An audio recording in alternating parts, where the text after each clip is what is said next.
San Francisco needed that last night. So they beat Seattle 36-24 in Seattle. I did pick the Niners to win this game. Thought it'd be a little bit closer. I had Niners by 6, but I did think they'd cover. I think they were favored by 5. Did think they'd cover the 5 points. Thought Purdy would play better. I'd listed the stat, the fact that he had been undefeated prior to last night, and obviously still undefeated in his career against the Seattle Seahawks, but also he'd struggled in his career against Mike McDonald, the 4 picks that he threw on Christmas Day when McDonald was the DC of the Baltimore Ravens. Purdy didn't have any troubles last night. He went 18 for 28, 255, 3 touchdowns, no turnovers. QBR on a 0 to 100 scale of a 90, which is tremendous, and a pass rating of 129.3, which is pretty fantastic as well. Also, San Francisco, and this to me is what I really want to focus on. 33 carries, 228 yards, basically average 7 yards a carry. That's San Francisco. Now, Ian Rappaport said before the game, or reported before the game at least, that Christian McCaffrey is looking to be back as soon as maybe the middle of next month. So San Francisco right now, they're 3-3. They've got Kansas City a week from now. They've got extra time to prepare, but so do the Chiefs coming off of the bye. Then they've got Dallas, who they've owned. So San Francisco has kind of they're going to have a tough schedule because they're the first place team. They got Tampa Bay, Seattle again, then they got Green Bay, and then Buffalo. I mean, this is kind of a gauntlet for San Francisco. If they lost this game, fell to 2-4, I don't think I'd come on the show and say they're done, because I just believe too much in Kyle Shanahan. I believe too much in their organizational stability. And frankly, I believe too much in their roster, despite some of the injuries, to sell stock and then in October. I would not do that. But it would have been a crushing blow. To lose to a Seahawks team, and I'll get to Seattle briefly after finish my Niners take, with a Geno Smith who's a pretty good starter, and that's about it. A rookie coach and Mike McDonald on a short week. What did I say about Thursday Night Football on Wednesday's show when I was predicting this game? Is that short weeks tend to favor the better coach, or at the very least, the more experienced coach. Like, I don't think Robert Saleh, who just got fired this week, is a significantly better coach than Jerome Mayo. Actually, kind of like Jerome Mayo. As a Tennessee guy, go Vols. But he's more experienced. He was in, at that point, year 4 or year 3.15.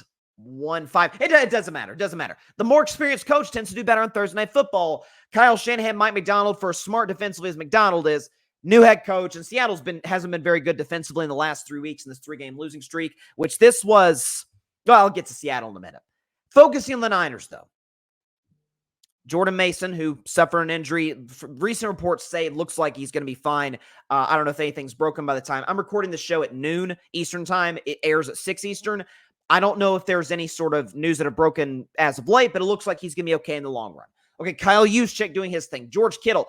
I will say, Brock Purdy, and I was critical of Purdy on Monday. I'm getting a lot of pushback from Niners fans on YouTube. It's very hurtful. But no, listen, I don't necessarily trust Purdy when playing from behind.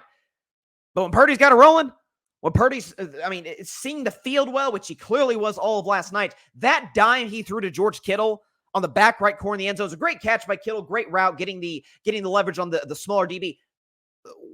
The throw by Purdy was darn near perfect. So, kudos to him.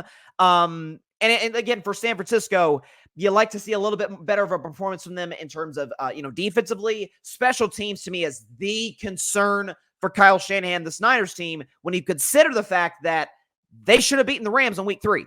A beat-up Rams team that's their only single solitary win thus far through week 5. Going into week 6, obviously, is that, man, it's special teams cost them at the end of that game, despite a great performance from Brock Purdy and from my man Jawan Jennings. Go Vols. That's got to get fixed if it ever will. Special teams has kind of been a little bit of a bugaboo for Kyle Shanahan, for Matt LaFleur. Some of these guys that are really offense-driven, and that's great, and they put together really talented defenses, especially the Niners, at least over the Packers over the years. But, man, in a league with great kickers everywhere. Guys are hitting 50-yard field goals like it's an extra point. It's unbelievable.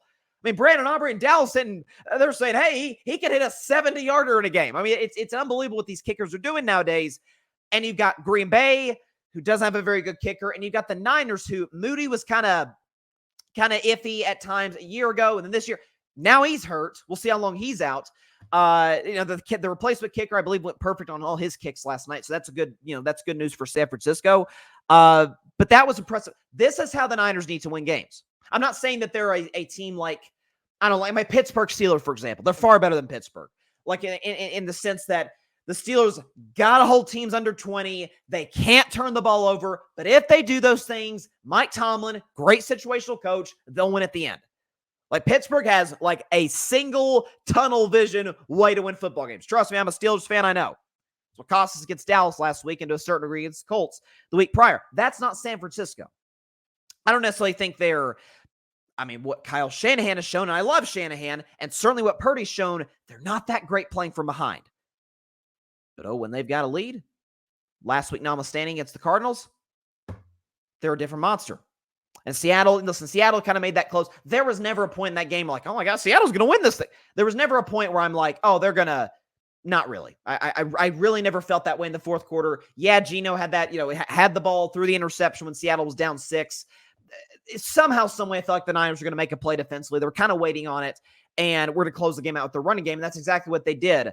But punch you in the mouth, reestablish that classic 49ers brand of football, great pass rush. Nick Bosa. There were times Nick Bosa was coming off the edge unblocked. I'm like, that's the last dude you leave. If anything else, you double team the guy. Nick Bosa was great. The Niners got consistent pressure on Geno Smith. Again, offensively, I think their own line, San Francisco's own line, quietly, and Pro Football Focus's grades have adjusted accordingly. I think it's actually been pretty good over the last few weeks. We know how great Trent Williams is. He's one of the greatest players in the history of his position. I've called him the Shaq of the NFL. Like, you can't do anything to stop him or get around him, at the very least, get pressure on your quarterback.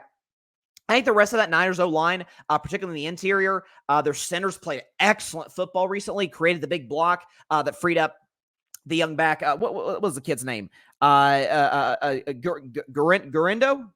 I hope I'm saying his name correctly. And then obviously Juszczyk with the very clever, classic Kyle Shanahan play call, kind of finished it off at the end. So that's Niners football. Opportunistic defense, get to the quarterback, punch you in the mouth, establish the run game. Purdy plays efficient football. That's like, if every Niners game looks like that, if they play exactly like that, that'd be darn near impossible to beat. It's the NFL. That's not always going to be the case, but very impressed by what I saw from San Francisco. For Seattle, though, briefly, again, Mike Macdonald, young coach, he's got to establish what he wants to do and what he wants the culture to be in Seattle. But they've got to get a new quarterback next offseason. Now, I thought they should have went after quarterback this past draft.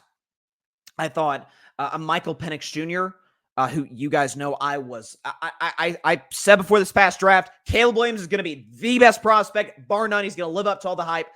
Michael Penix Jr. will be the second best guy, followed by Jaden Daniels. Like, I thought those would be the 3 guys. And by the way, Bo Nix with Sean Payton specifically, I think can work. I just don't think he has the upside of those guys. Penix would have been a great fit in Seattle. That ship looks like it's sailed.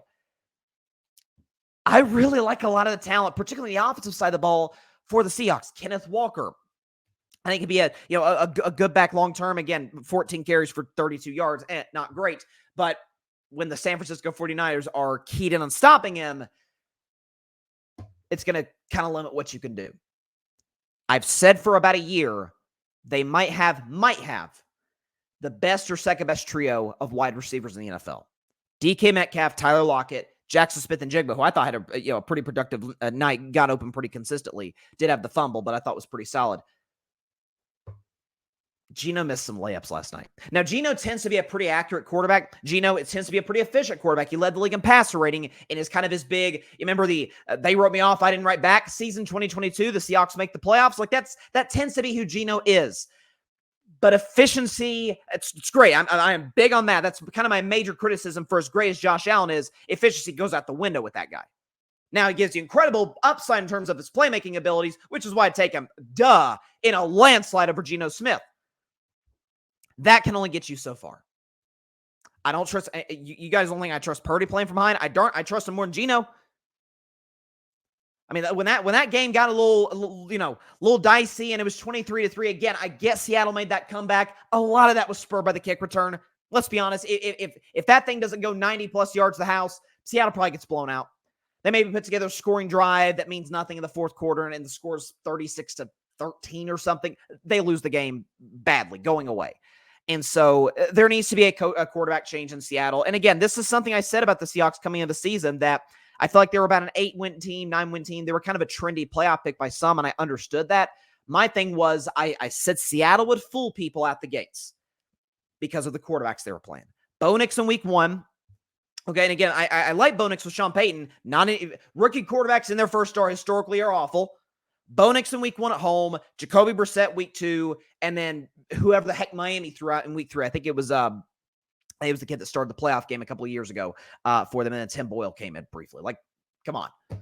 Now if they face Jared Goff, Daniel Jones isn't as good as Jared Goff. He's productive enough. And Brock Purdy, I mean, I don't consider any of these guys to be like the cream of the crop of the NFL, and they've gotten torched.